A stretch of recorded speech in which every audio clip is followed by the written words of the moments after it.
presento al primer ponente, que es Monseñor Su Excelencia, Monseñor José Rodríguez Carballo, que va a hablar de la especificidad del patrimonio cultural de las comunidades de vida consagrada, perfil teológico y eclesiológico.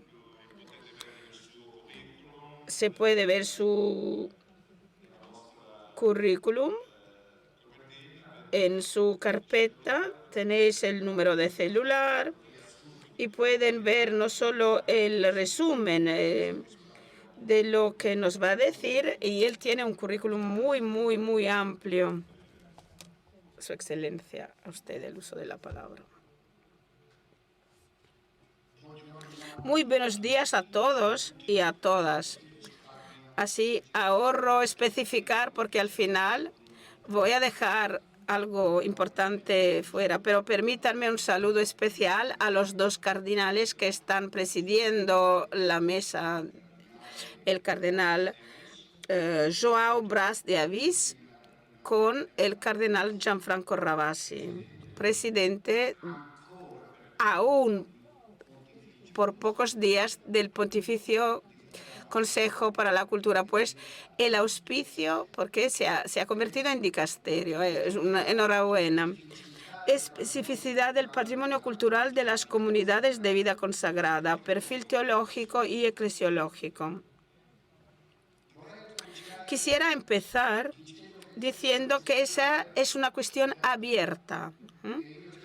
Yo, claro, no quiero cerrar la cuestión. Por lo contrario, la esperanza es con esas breves y elementales reflexiones se pueda continuar a ir adelante. Empiezo diciendo que el término patrimonio utilizado para esbozar el conjunto y significar es un término, es una palabra reciente. Se trata de entender la relación entre carismas fundacionales y la función de esos bienes a la luz de las problemáticas que surgen sobre la gestión de esos bienes. Es conocido, en efecto, que en muchos casos los institutos de vida consagrada se encuentren a tener que manejar importantes patrimonios con medios insuficientes. Estoy pensando en los grandes monasterios que se convierten en problemas y la funcionalidad está claramente perjudicada, y el problema del mantenimiento se convierte en un problema de destino de los bienes y del bien. Pues es necesario llevar a cabo un serio discernimiento y preguntarse si por parte de los actores principales se han puesto en la mesa todas las energías y adoptadas todas las estrategias para evitar de llegar a situaciones como esta. Es claro que todas esas consideraciones no tienen que desalentarse, sino estimularnos en el compromiso de proteger y salvaguardar y animar lo que tenemos entregado, buscando soluciones compatibles con las instancias de la Iglesia y sostenibles por la entidad dueño del bien. Y ojalá que ese congreso pueda ayudar. En ese contexto, no es marginal destacar el interés aumentado, incluso a nivel internacional, con respecto al patrimonio cultural artístico de la Iglesia. Cada vez todo eso se traduce en un elemento de importancia en las políticas sociales de desarrollo, integración y en los planes de formación estratégica para la valorización de los recursos. Y pues lo que sirve, sobre todo en esta sede, es ampliar la mirada, ver más allá y hacer red. El tema de mi presentación necesita algunas premisas que voy a hacer ahora. Antes que nada, vamos a considerar que la palabra patrimonio puede tener varios significados y aplicaciones según de la materia y del contexto de referencia. Patrimonium, pater más monium, destaca el deber cuidado que corresponde al pater familias de procurar la comida para los hijos, el alimonium, alere, que significa nutrir.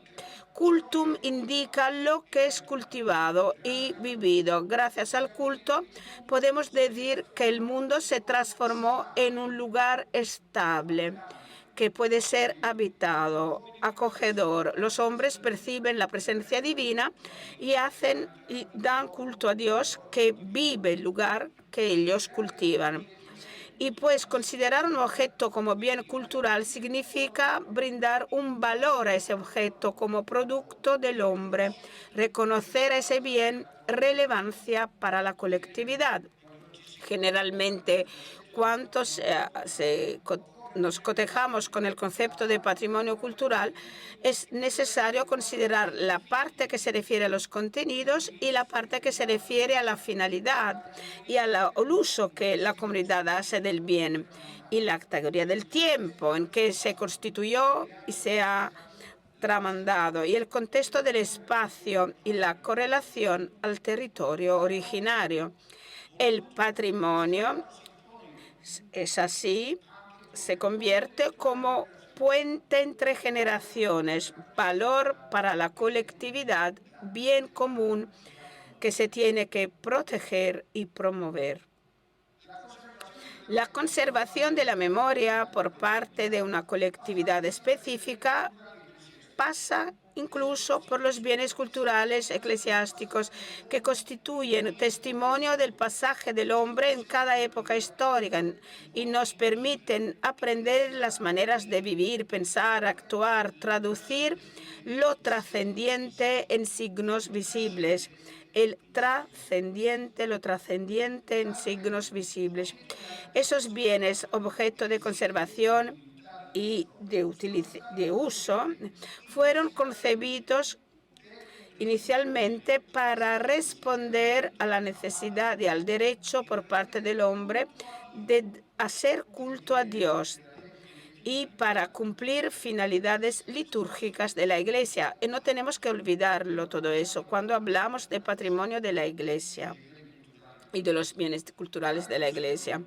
Esa función fue desempeñada de forma prevaleciente por largo tiempo hasta cuando el sentido común no reconoció incluso el valor histórico-artístico de esos bienes, pero sin olvidar la finalidad para la cual nacieron. En el siglo pasado solamente esos bienes asumieron también la calificación de bienes culturales reconocidos en seno a convenios internacionales y por los estados. Y la preocupación por parte de la Iglesia de evitar la pérdida del inmenso patrimonio cultural artístico, incluso los bienes pertenecientes a las comunidades de vida consagrada, se remonta a la consideración de su valor intrínseco y funcional a su misma misión. La belleza y la universalidad expresadas en el lenguaje artístico-cultural han tenido a lo largo del tiempo una fuerza de comunicación y un valor vivos a lo largo de los siglos.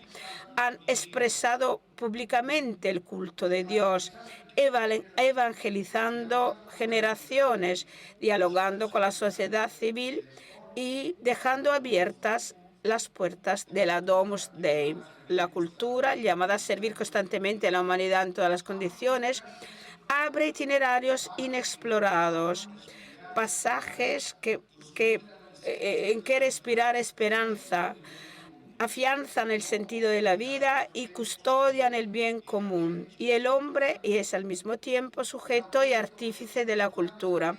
Un auténtico proceso cultural hace crecer la humanización integral y la cultura del encuentro y de la relación. La Iglesia, experta como es en humanidad, utiliza los bienes culturales para la promoción de un auténtico humanismo amoldado sobre la figura de Cristo, hombre nuevo y revelador del hombre a sí mismo. Y el patrimonio artístico, que forma parte específica del patrimonio cultural, tiene una función liberal y humanizador.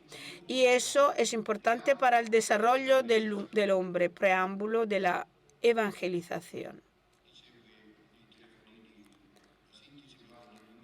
Voy al número 3, el valor de la belleza. Y cuando hablamos de belleza, es decir, del ideal estético, del cual el bien artístico es portador, en un contexto de fe, todo eso, y estamos hablando del patrimonio de la Iglesia y sobre todo de la vida consagrada, pues no podemos prescindir de la perspectiva de la fe.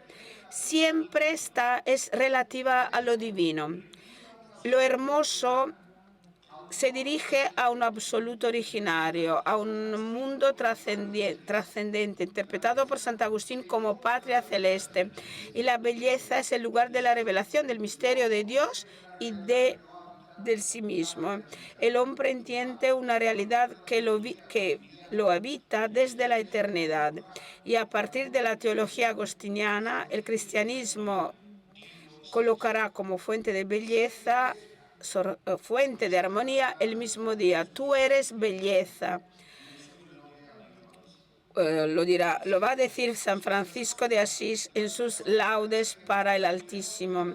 Y la vida consagrada a lo largo de los siglos se ha creado obras que han expresado la fe y la mística de la luz en búsqueda de nuevas epifanías de la belleza. La belleza renueva al hombre en la verdad de sí mismo y lo coloca en la justa relación con el próximo y con la creación. Orienta al hombre además más allá de su propia persona, donde se puede encontrar cada hombre en Dios. Todas las expresiones de auténtica belleza, afirma nuestro Papa Francisco, pueden ser reconocidas como una senda que ayuda a encontrarse con un camino que nos ayuda a encontrarnos con el Señor Jesús, para que pueda resplandecer en el corazón humano la verdad y la bondad del resucitado. O obras de arte o simples objetos de uso cotidiano producidos por la naturaleza o creaciones del hombre, todo es un medio para descubrir a Dios, a pesar de la época en que esa producción se ubica. Y el Papa nos exhorta y exhorta a la Iglesia para que recorra la vía de la belleza, la vía de la pulcritudinis, y a promover la catequesis, el uso de las artes en su obra de evangelización, para poder transmitir la fe en un nuevo lenguaje parabólico.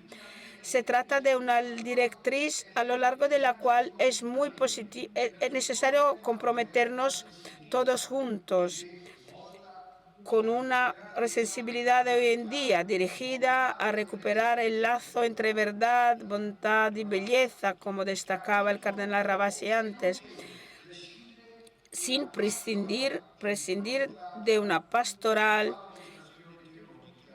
de valorización teológica de los bienes culturales. Y la demanda de un nuevo humanismo la estamos esperando. La puesta en marcha de una estrategia de la promoción humana con la anunciación evangélica. Y por eso es necesaria una cultura de la solidaridad.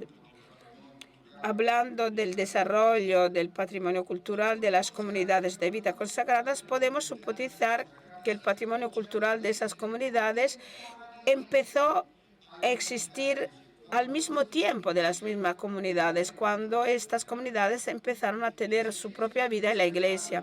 Y la necesidad de conservar los libros sagrados, los documentos esenciales para la memoria,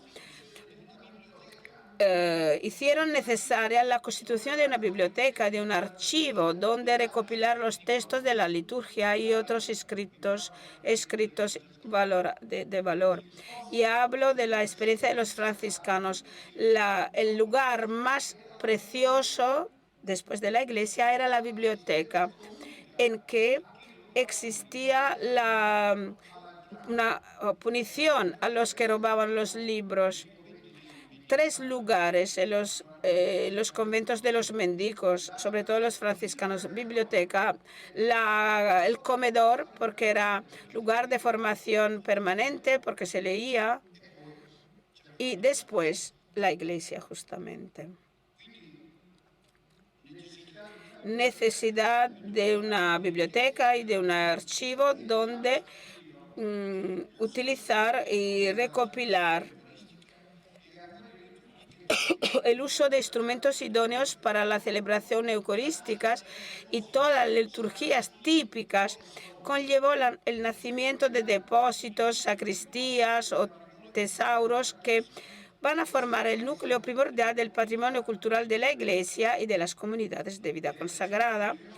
Y se creó la diferenciación entre bienes, por ejemplo, las reglas, constituciones, y las costumbres, los objetos y los edificios en uso de las mismas comunidades, bienes que tenían un fuerte vínculo con la misma comunidad y una específica connotación cultural, litúrgica y de devoción.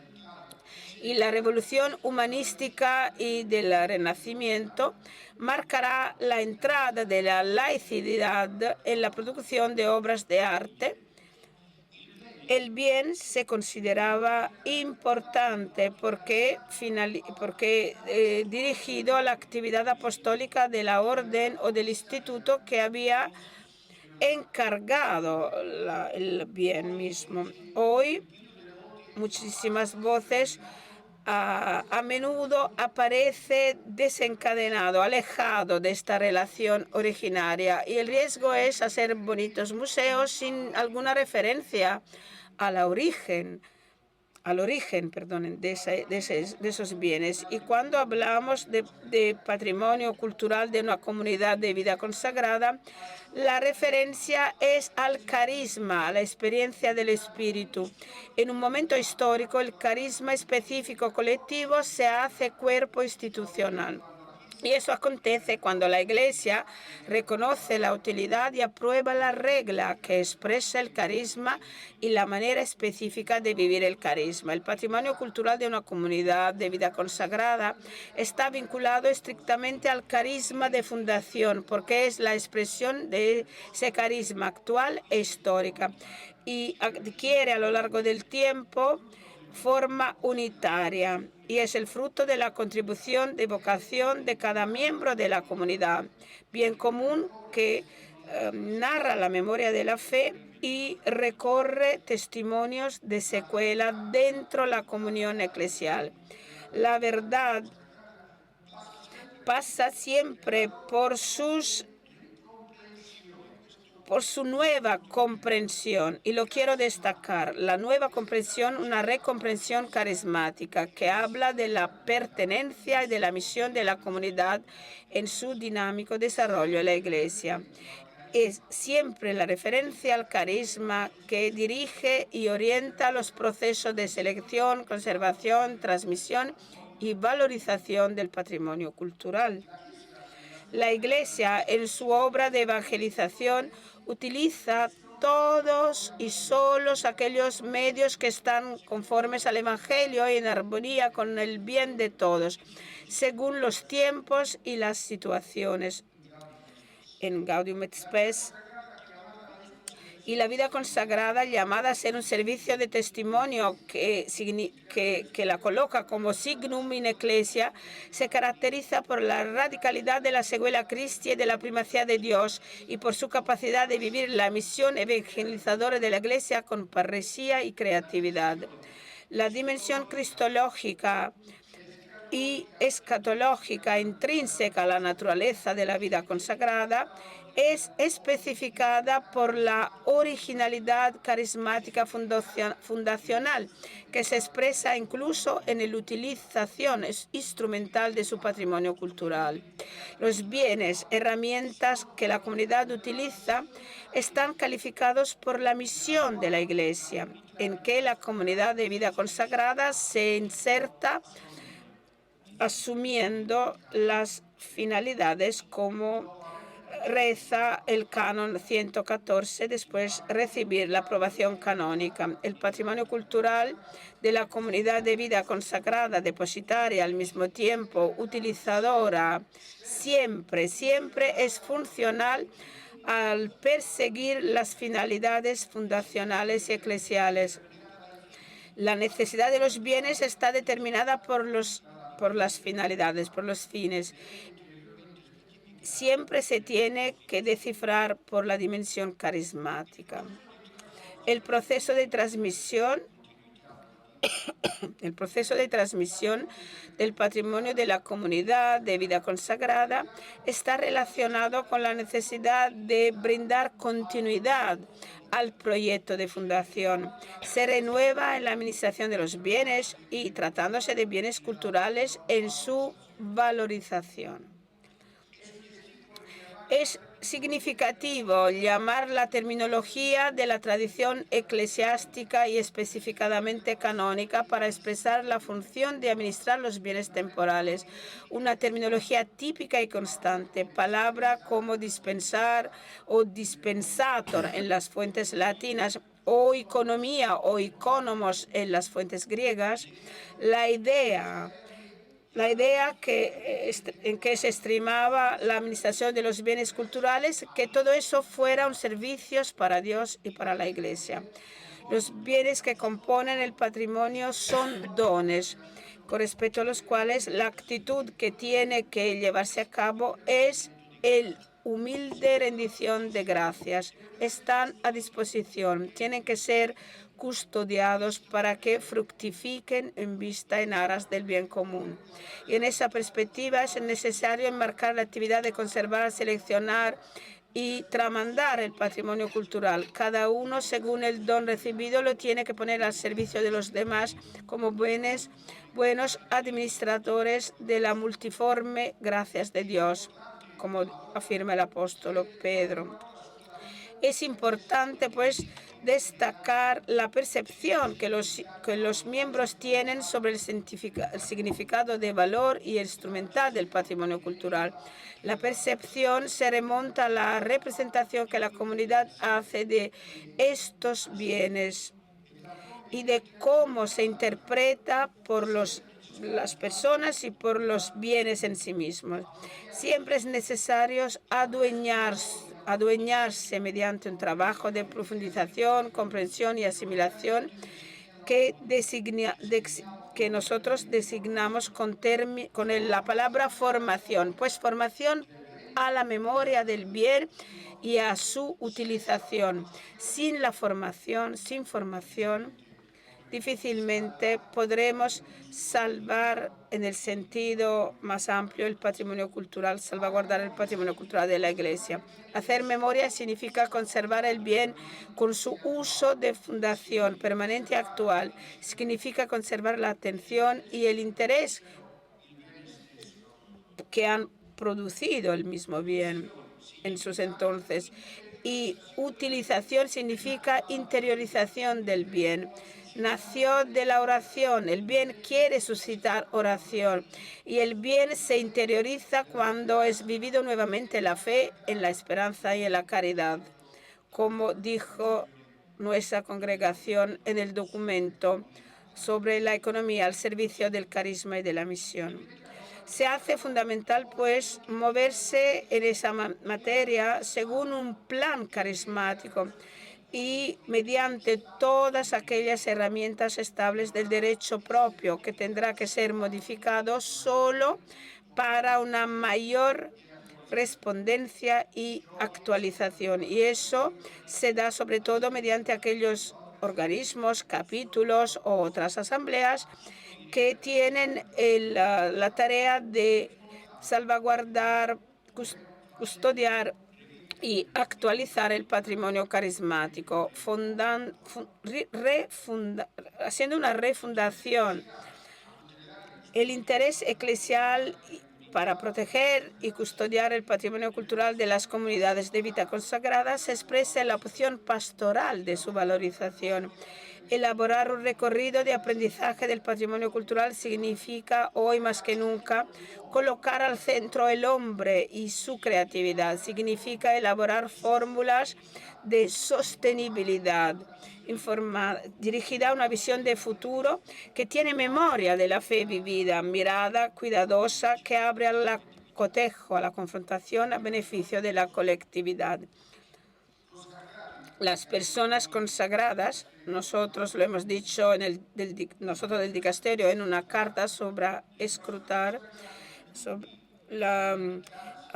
lejos de limitarse de pensar en la memoria de épocas pasadas que no van a volver, han buscado, por lo contrario, vivificar el tejido social según el hábitus de la fe y de la esperanza cristiana. En el pasado, la actividad de los institutos comprendía una actividad muy fecunda, tanto en el plano arquitectónico como en la producción de imágenes y en general de objetos sagrados. Yo creo que frente a ese tema, la vida consagrada tiene tres opciones. La primera, descifrar el patrimonio cultural para entenderlo y protegerlo y custodiarlo, conservando el bien. Segundo, actualizarlo, valorizando el bien en su potencial de evangelización. Y tercero, y espero que no ese es el caso, abandonar el bien, poniendo en riesgo la memoria. Y yo creo hoy más que nunca es importantísimo guardar y custodiar la memoria, salvaguardar la memoria. Yo creo que tenemos esta enfermedad, perdimos la memoria. Y como nos recuerda también el Papa Francisco, y nosotros sin memoria, memoria deuteronómica, no arqueológica, no va a existir ni presente ni futuro para la vida consagrada. Y para clausurar, destacar que la creatividad de los institutos de vida consagrada hoy es interpelada para buscar soluciones compatibles con la especificidad de esos bienes, dirigidos, encaminados para una apreciación de las potencialidades evangelizadoras y hacia orientaciones que aposten para una reconversión de un patrimonio inmenso como es el patrimonio de la Iglesia.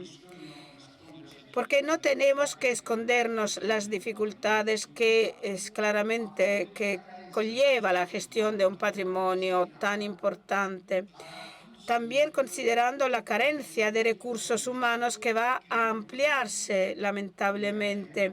Y también considerando legislaciones civiles que no hacen fácil la administración. Y por eso, a pesar de que el instituto haya puesto en marcha todos los comportamientos virtuosos, es posible que la gestión de los bienes se haga insoportable y al final solo se pueden abandonar. Y por eso, cuando se tienen que vender objetos sagrados o bienes inmuebles, tenemos que tener mucho cuidado. Y considerando lo delicado y lo complejo que es esa materia, es auspiciable la constitución de una comisión ad hoc interdicasterial de CIBCSBA, y no sé cómo lo vamos a hablarlo porque va a ser un dicasterio y no ya una congregación. Es la congregación de los institutos de vida consagrada y sociedades y Pontificio Consejo para la Cultura. Esa comisión tiene que ser un organismo de enlace para una consulta recíproca dirigida a profundizar temáticas específicas relativas a bienes culturales y artísticos. Nuestro dicasterio, además, considera oportuno la institución de un curso específico sobre bienes culturales y artísticos de la Iglesia que se tiene que incluir en las disciplinas del Studium de nuestro dicasterio, de la Escuela Interdisciplinaria para la Formación al Magisterio Eclesial y a las normativas canónicas sobre vida consagrada. Pues la invitación es vivir el dono de cada uno, el carisma, como servidores diaconía, convirtiéndonos en administradores oikonomoi de la gracia. La Iglesia y la variedad de sus carismas se expresa en comunión. La belleza y la fuerza del sensus es la fuerza del sensus fidei y del sentido sobrenatural de la fe que nos dona el Espíritu Santo. Gracias.